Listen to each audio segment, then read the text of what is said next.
नमस्कार दोस्तों, मेरा नाम रोहित उपाध्याय है। जो बातें मैं आपको इस वीडियो में बताने जा रहा हूं वो कई लोगों के लिए आंखें खोलने वाली हो सकती हैं, क्योंकि एक पूरा सिस्टम लगा हुआ है एक कम्युनिटी को बदनाम करने के लिए। हमारे चारों तरफ झूठ फैला दिया गया है। ये झूठ बार बार हमारे सामने आते हैं और अंततः हम उसे सच मानने लगते हैं। लेकिन झूठ की उम्र ज्यादा नहीं होती है।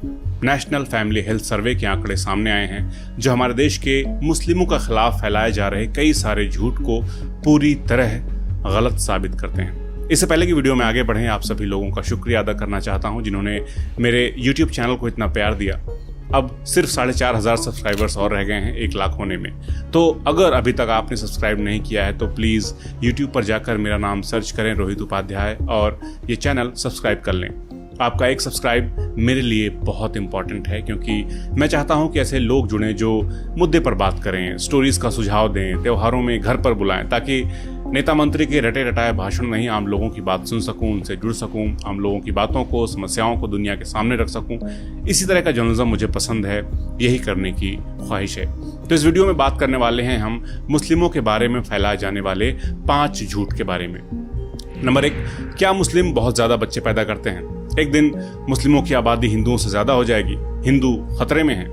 ये झूठ बहुत पॉपुलर है। कमेंट में आकर कोई भी कह देता है कि हाँ, मैंने अपने गांव में भी देखा है कि एक शख्स के 12 बच्चे थे। मगर दोस्तों, अपवाद को नियम नहीं बनाया जाता। आपने अगर किसी मुस्लिम परिवार में 12 बच्चे देखे हैं तो इसका मतलब ये नहीं होता कि सभी मुस्लिम्स 12 बच्चे पैदा करते हैं, क्योंकि कई मुस्लिम दोस्तों को मैं भी जानता हूं जिन्होंने सिर्फ एक ही बच्चा पैदा करना ठीक समझा ताकि उसकी परवरिश सही से कर सकें। लेकिन मैं ये भी नहीं कह सकता कि सभी मुस्लिम एक ही बच्चे पैदा करते हैं, इसलिए अपने अनुभवों से हमें अनुमान नहीं लगाना चाहिए। कई लोग घर घर जाकर सर्वे करते हैं, डेटा इकट्ठा करते हैं, उसे पढ़ना चाहिए ताकि सही डेटा पता चल सके। नेशनल फैमिली हेल्थ सर्वे यही काम करता है।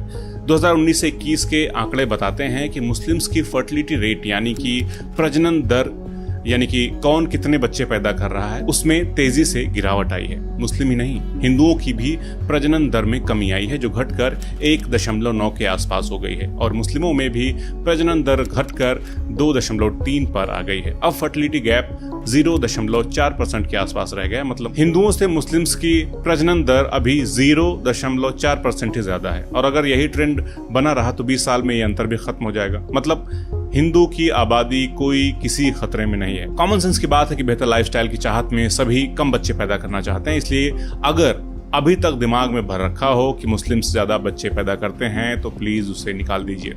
दूसरा झूठ फैलाया जाता है कि अपने परिवार में ही शादी करने का चलन बहुत ज्यादा है मुस्लिमों में। ये तो मैं भी मानता था कि ये बात सही हो सकती है, मगर आंकड़े देखे तो हैरान रह गया। मुस्लिम समाज की 100 में से 15.8% शादियां ही ब्लड रिलेशन में होती हैं। 80% से ज्यादा शादियों में मियाँ बीवी का पहले से कोई रिश्ता नहीं होता है। तो अगर ये ब्लड रिलेशन में शादी वाले जोक अभी भी आपके दिमाग में हो तो बता दूं कि 10.1% हिंदू भी ब्लड रिलेशन में शादी करते हैं। उत्तर भारत में नहीं करते, लेकिन दक्षिण भारत में कई ऐसी हिंदू कम्युनिटीज हैं जो ब्लड रिलेशन में शादी करती हैं। 100 में से 14.5% बौद्ध भी ब्लड रिलेशन में शादी करते हैं। 11.9% ईसाई भी ब्लड रिलेशन में शादी करते हैं। तो ये वहम भी दिमाग से निकाल दीजिए। तीसरा झूठ बोला जाता है कि 15 साल की उम्र में ही मुस्लिम लड़कियों की शादी कर दी जाती है, क्योंकि मुस्लिम पर्सनल लॉ बोर्ड इसकी इजाजत देता है। मगर इस सर्वे में सामने आया है कि मुस्लिम लड़कियों की शादी औसतन 18 साल के बाद ही होती है। एवरेज निकल कर आया है 18.7 साल। और हैरानी की बात यह है कि हिंदू लड़कियों की भी शादी की औसत उम्र 18.7 साल ही निकल कर आई है, मतलब दोनों बराबर। सबसे लेट शादी करते हैं जैन, जिनकी औसत उम्र निकल कर आई है 22.7 साल। तो नहीं, सभी मुस्लिम लड़कियों की शादी 15 साल में नहीं कर दी जाती है। चौथा झूठ निकल कर आया है महिलाओं की शिक्षा को लेकर। कहा जाता है कि मुस्लिम महिलाओं को पढ़ने से रोका जाता है, लेकिन नेशनल फैमिली हेल्थ सर्वे का डेटा कहता है कि मुस्लिम समाज से आने वाली लड़कियां औसतन 4.3 साल बिताती हैं स्कूल में, और मुस्लिम लड़के 5.4 साल स्कूल में बिताते हैं। हिंदू समाज से आने वाली लड़कियां औसतन 4.9 साल बिताती हैं स्कूल में, और लड़के 7.5 साल। इस मामले में दोनों धर्मों के लोगों का रिकॉर्ड निहायत ही घटिया है। दोनों को बड़े पैमाने पर सुधार करने की जरूरत है। अपने बच्चों को अच्छे से शिक्षित कीजिए, उनको शिक्षा की जरूरत है। पांचवा झूठ है एक से ज्यादा बीवियां रखने की। मेरे वीडियोस के कमेंट बॉक्स में कई लोग लिख जाते हैं कि मुस्लिम 4 बीवियां रखते हैं। बीजेपी के नेता भी कह चुके हैं कि हिंदू सोचता है कि हम 2 हमारे 2, मगर मुस्लिम सोचते हैं कि हम 5 हमारे 25। मगर साल 2006 में हुए नेशनल फैमिली हेल्थ सर्वे से मिले आंकड़े बताते हैं कि 100 में से सिर्फ 2.5% मुस्लिमों की ही एक से ज्यादा पत्नियां थीं और 1.7% हिंदुओं की भी एक से ज्यादा पत्नियां थीं। 2.1% क्रिश्चियंस की भी एक से ज्यादा पत्नियां थीं। तो इस वीडियो के अंत में झूठ फैलाने वाले बंधुओं के लिए एक टास्क दे रहा हूं। अपने आसपास के 2 मुस्लिम्स ऐसे खोजें जिनकी 4 बीवियां हों। ना खोज पाएं तो ऐसे झूठ फैलाने से तौबा कर लें।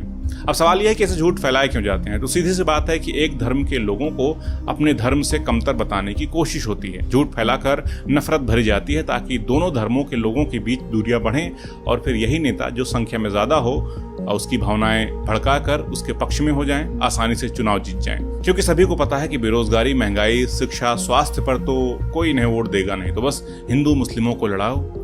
इससे बेरोजगार और खाली लड़कों को भी एक काम मिल जाता है। वो नौकरी के बजाय शिवलिंग खोजने में लग जाते हैं, खुश रहते हैं। तो इस नफरत की राजनीति को समझिए दोस्तों और मुद्दे पर आइए। गरीबी से लड़िए, अशिक्षा से लड़िए। देश तभी तरक्की करेगा, हम आप तभी आगे बढ़ पाएंगे। नमस्कार।